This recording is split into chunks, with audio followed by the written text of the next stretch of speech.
How everybody doing today? Thank you for joining me. Thank you for joining the Women Who Leap Network. I'm excited. I'm excited. All right. So we've had such an amazing time for the last 2 weeks. For those of you who don't know me, my name is Uche Anye Maple. I provide leadership and professional development consulting to organizations that will help increase employee engagement and job satisfaction. I am also the founder of the Women Who Lead community, and our mission is to reach one, teach one about leveraging your gifts, abilities, and knowledge to gain financial independence and overall well-being. Excited because we have so much great information to talk about today. And above all, don't forget, on April 26th, I am hosting an amazing masterclass that is going to teach you how to leverage your skills and abilities to create a new stream of income so that you can have the freedom and the quality of life that you desire. Make sure you join. The link is in the bio.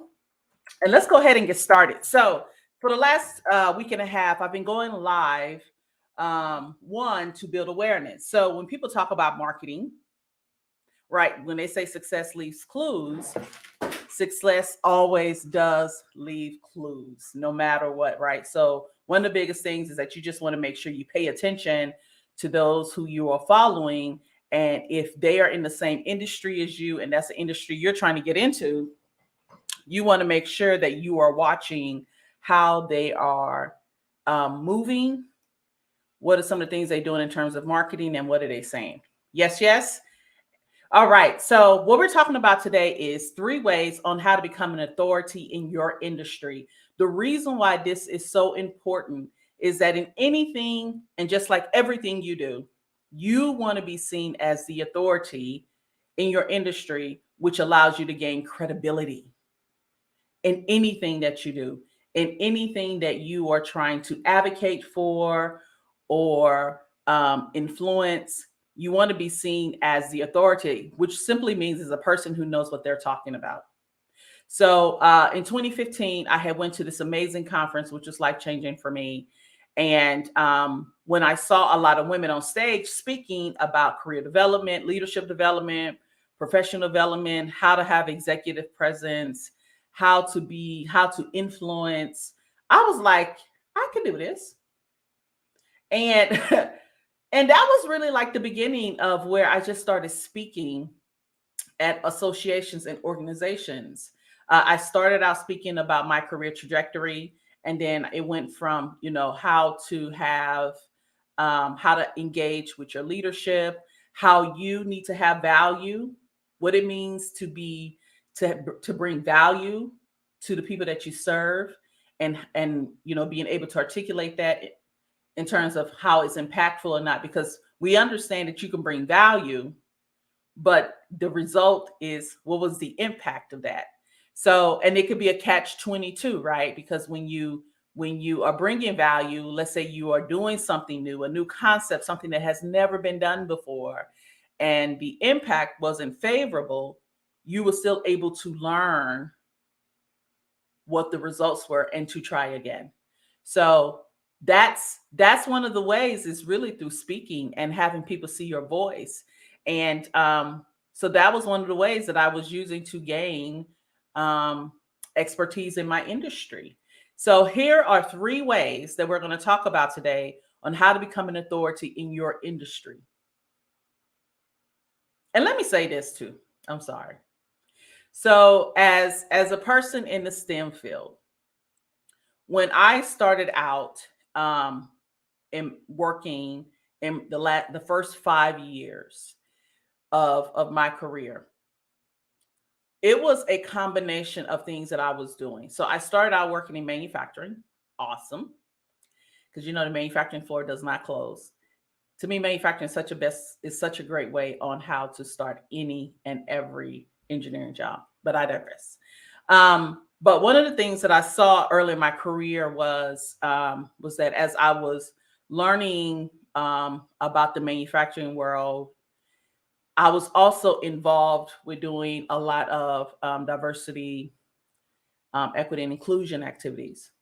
And over the years, here's what I found. I saw I saw a lot of more, especially in the STEM field, underrepresented, underserved, doing a lot more of the diversity, inclusion, and equity activities. And what happens is that if you are trying to go into the technical field, but a lot of your time is spent in D&I activities, which area are you going to gain notability in? Right? That doesn't mean that your technical expertise is suffering, but you're not gaining authority in that. And if you are gaining authority, it just may be within the little team that you have, right? I'm gonna say little team because teams are anywhere between 6 to 10. And what I always tell mentees that I mentor is that if you want to become known in this field that you got your degree in, or that you now love, you're going to have to be able to give up something else. That doesn't mean that you don't continue to advocate, but what I'm really talking about is holding positions, is doing a lot of that stuff. And that's one of the biggest things that I saw, and I had to change down path too.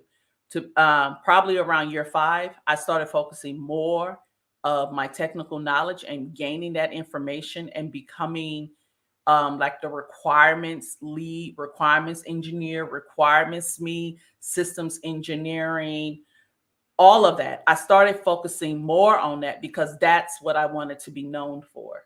So when they say where you put your energy in, you got to be very conscious that you don't confuse um, advocation, right? When you're advocating for something, to this is the area of expertise I want to be in. And I'm really talking about your first 10 years. So that's just something to be aware of. And that's a side note.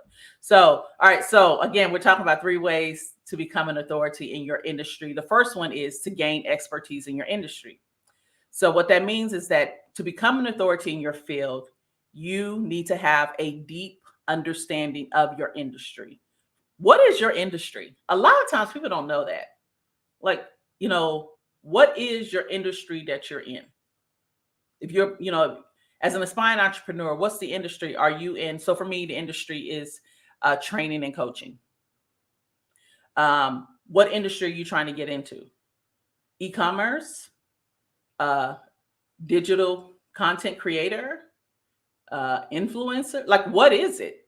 So you need to know that industry and be able to understand it, especially when, one of the big things that I love is that when I went to look to see about the professional development industry and how huge it was, and how much they expected to grow by the year 2029. It was insane. So you got to understand your industry, because you want to keep yourself updated with the latest trends, research, and developments. And in addition to that, you want to attend conferences, seminars, and workshops to learn from experts who are in the field. Networking with other aspiring entrepreneurs in your industry, and you're seeking mentorship from established entrepreneurs, is how you're able to gain valuable insights and knowledge, and to hire a coach in that industry. Hiring a coach when you are ready for it takes years off. Let me just say that it takes years, not a mentor. For those of you who were in sports, I ran track. My track coach was not mentoring me. My track coach was teaching me how to increase my performance, and by default, credibility. Okay? So that's something to think about. Is we often confuse mentoring with coaching. They are nowhere near the same thing. And if you want to become an expert in your industry, that is something to think about. And let me say this too. When we are working, usually in corporate, we get so used to having a budget for us to do our professional development. When you are an aspiring entrepreneur, you're going to have to invest in yourself. That was to me, I the biggest realization when I started this journey was, oh my gosh, I have to invest in myself. I have to now put money to invest in me. And it was a game changer. How many of you had wanted to go to other conferences and events and you couldn't go because the company has said this is not in your job description and you didn't go? So you didn't even bet on you. What I think is interesting is that you want the company to bet on you to go, but you won't even bet on yourself. Hey, I'm not going to step on any toes here. All right. So when you gain expertise in the industry, this is what this looks like. One, you can go to online directories. There are several online directories that list conferences and industry events by industry or location. I love Eventbrite. That is a phenomenal one. Meetup. You can really just Google whatever industry you're looking for and type in the conferences. That's such a great way to do it. And then you can browse through these directories to find your conferences in the area of your expertise. The second thing is industry associations. I love these. Industry associations are a great resource for finding conferences and events related to your industry because they have something every year. They usually have a national one and they have regional ones. And then they sometimes have international. These are such a great um, game changer in terms of how you want to create credibility in your industry. These associations, they often organize conferences and events for their members and provide information about other relevant events. You can search the industry associations in your areas and check out their websites for information about upcoming conferences. Game changer. What industry are you in? And in that industry, what organizations are part of that? And in those organizations, what conferences can you attend so that you can, one, attend it to gain knowledge, two, partition to be a speaker there on a panel. Hello. Great way for people to know for people to hear what you know and learn from what you know. And of course, to gain expertise, another thing you're going to have to do is social media. If you are not on social media right now, you're behind.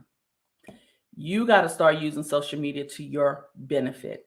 Social media platforms like Twitter and LinkedIn are valuable resources for finding conferences and event related to your industry. And then here's the thing too, is you can find relevant hashtags and industry influencers on these platforms to stay up to date on your most upcoming events. There are so many groups on LinkedIn right now that you can join that's related to your industry. Start searching right now. Okay. And if you're trying to figure out, well, I don't know what to do, go get one of the AI apps, the AI, and put a prompt in there to find some of the trending hashtags on LinkedIn, and you'd be surprised what you find. The point is that you got to do the work.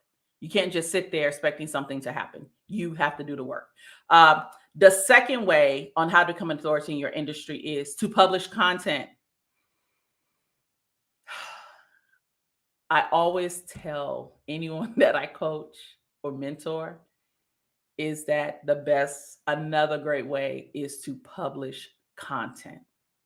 They've made it easier now. I would always tell them to publish content with the organizations or associations that they were part of for those conferences because it's publicized, right? You are in the industry. You're at these conferences where people can see what you have published.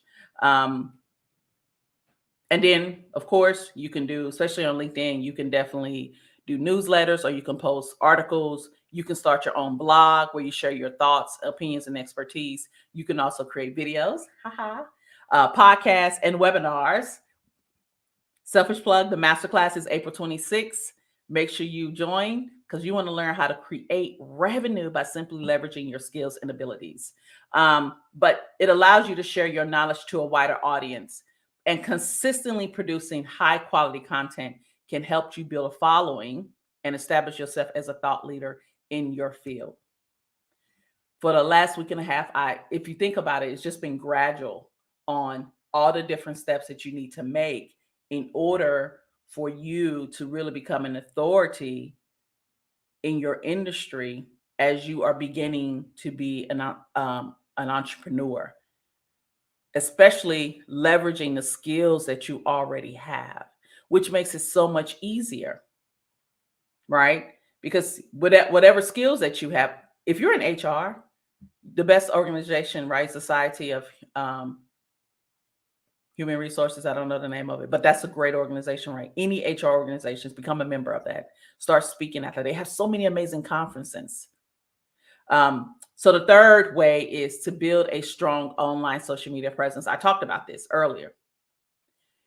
Having a strong online presence is essential to establish yourself as an authority in your industry. You want to use the social media platforms to showcase your expertise and engage with your audience. Sharing your content, participating. This is key. Sharing your content, participating in discussions with people who are watching, and answering questions related to your industry. That is phenomenal because when you are creating content and when you have people coming in, they are really interested. So it's such a great way for you to provide them information because of your knowledge and expertise, right? And then, of course, you can create a professional website that showcases your achievements, expertise, and services. But building a strong online presence can help you gain your credibility and recognition in your industry. Because we know that it's so many people that's on online right now, they're creating so many videos that people are like hashtagging them because they've been doing it. And the reason why you want to create an online presence is one, increase visibility. With the majority of people using social media, it helps you be able to reach a wider audience. It also allows you to promote your brand, your products and services. And again, it helps you to engage with potential clients. This increase alone, this increase alone can help you build a stronger personal brand and reputation in your industry. The thing is you have to do it. And this is why I love what I do is when I'm helping aspiring entrepreneurs to start.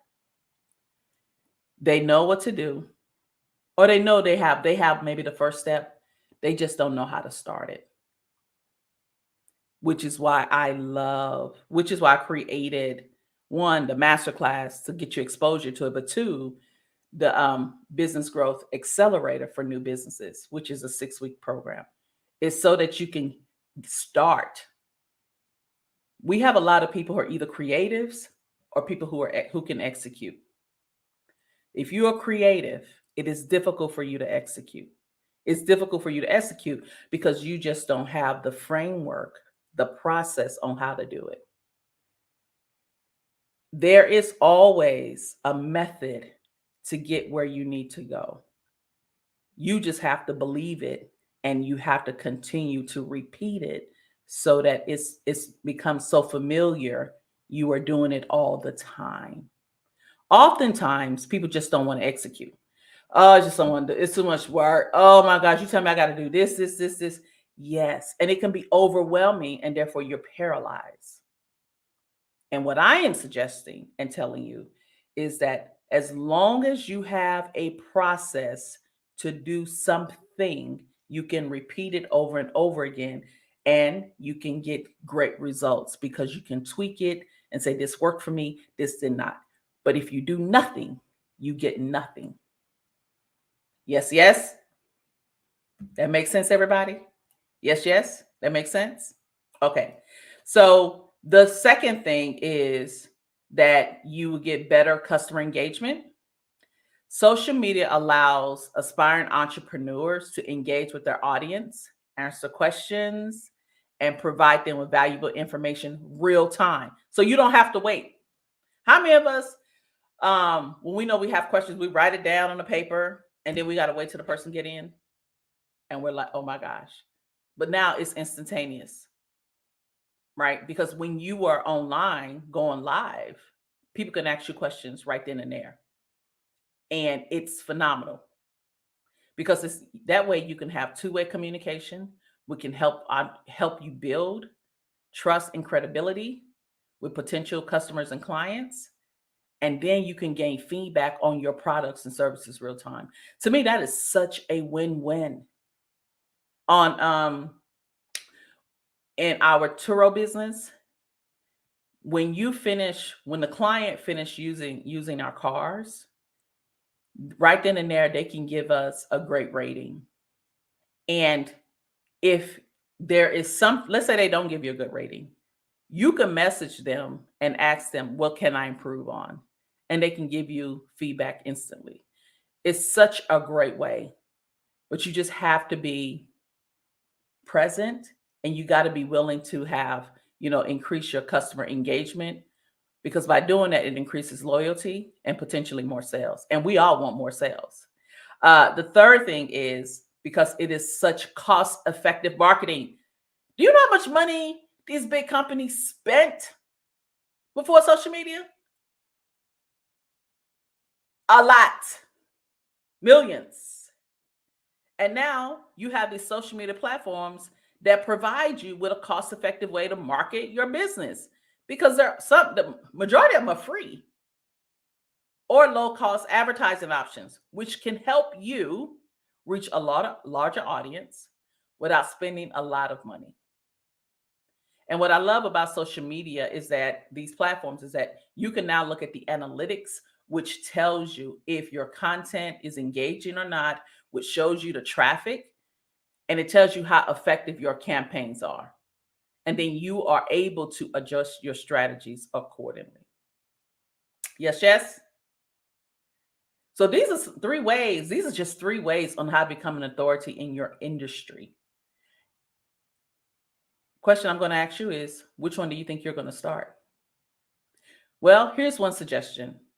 If you're saying, Uche, this is overwhelming, I need more time, or I need help, come to the masterclass that I'm having on April 26th. The link is in the comments field. Make sure you join. And that way you can get more of an understanding, because what we're going to talk about in there is what is stopping you from saying yes to the freedom you want and the quality of life you desire. We're going to be talking about what is stopping you from creating a legacy you want to pass down to your children's children's children.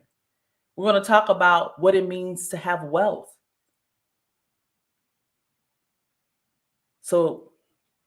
And how to create it and how to grow it. Yes.